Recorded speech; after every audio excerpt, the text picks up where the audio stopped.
আমার রান্নার চ্যানেল তেলঝালে আপনাদেরকে আরও একবার স্বাগতম।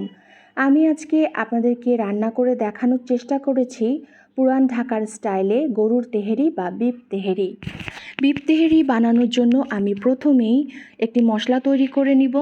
মশলার জন্য আমি নিয়েছি দারুচিনি 2টি, এলাচ 8 থেকে 10টি, নিয়েছি জয়ত্রী। একটি জয়ত্রীকে আমি হাত দিয়ে ভেঙে নিয়েছি। এখানে আমি দিয়ে দিলাম জয়ফল অর্ধেকটা, দিয়ে দিব গোলমরিচ, সাদা কালো গোলমরিচ এখানে 1 চা চামচের মতন আছে, আরও দিয়ে দিব শাহি জিরা আধা চা চামচের মতন। দিয়ে আমি মশলাগুলোকে ব্লেন্ড করে নিব। এখানে 1 টেবিল চামচের মতন মশলা হয়েছে। এখন আমি একটি কড়াইয়ের মধ্যে দিয়ে দিব সরিষার তেল আধা কাপ পরিমাণ। তেহেরি রান্নায় কিন্তু সরিষার তেলই ব্যবহার হয়। এখন আমি এর মধ্যে দিয়ে দিব পেঁয়াজ কুচি 1.5 কাপ পরিমাণ। পেঁয়াজগুলোকে কিন্তু আমি খুব বেশি ভাজবো না, একটু পেঁয়াজগুলো নরম করব। পেঁয়াজগুলো যখন একটু নরম হয়ে যাবে এর মধ্যে আমি দিয়ে দিব গরুর মাংস। এখানে 1.5 কেজি পরিমাণ গরুর মাংস রয়েছে। মাংসগুলোকে আমি হাড় চর্বি সহ নিয়েছি এবং মাংসগুলোকে ছোট ছোট পিস করে কেটে নিয়েছি এবং আমি খুব ভালোভাবে ধুয়ে পানি ঝরিয়ে নিয়েছি। এখন পেঁয়াজগুলোর সাথে মাংস ভালোভাবে নাড়িয়ে চেড়ে 2 থেকে 3 মিনিটের জন্য রান্না করব। তারপরে আমি একে একে সব মশলাগুলো দিয়ে দিব। মাংসগুলোর কালার যখন একটু চেঞ্জ হয়ে যাবে এখন আমি মশলা দিয়ে দিলাম।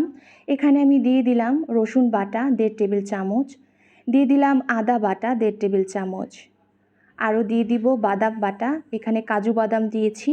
কাজু বাদাম বাটা এখানে 1/3 কাপ অর্থাৎ 3 ভাগের 1 ভাগ দিয়েছি।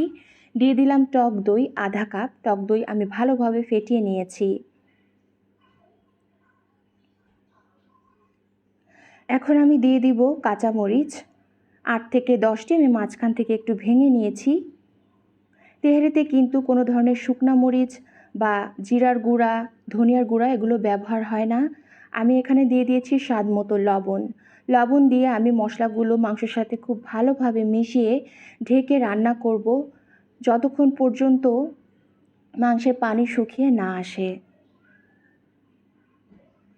মাংসের পানি একটু শুকিয়ে এসেছে, এর মধ্যে আমি গুঁড়া করা তেহেরির মশলা দিয়ে দিলাম। এখন আমি আরেকটু নাড়িয়ে চাড়িয়ে নিব। এখনো পর্যন্ত আমি কিন্তু এখানে কোনো পানি দেই নাই।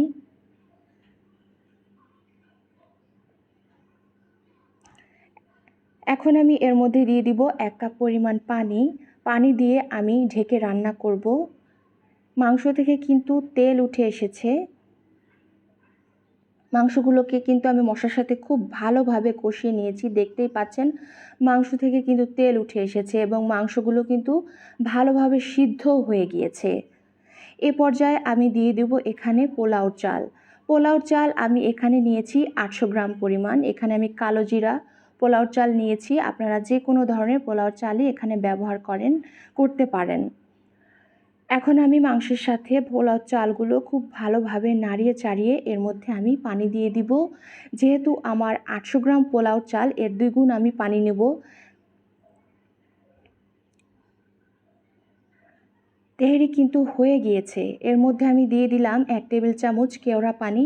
কেওড়া পানি দিয়ে আমি দমে রান্না করব যতক্ষণ পর্যন্ত চালগুলো একদম সিদ্ধ না হয়ে আসে। আমার কিন্তু এখানে চালগুলো এবং মাংস খুবই ভালোভাবে সিদ্ধ হয়ে গিয়েছে। এ পর্যায়ে কিন্তু আমার তেহেরি রান্না একদমই হয়ে গিয়েছে।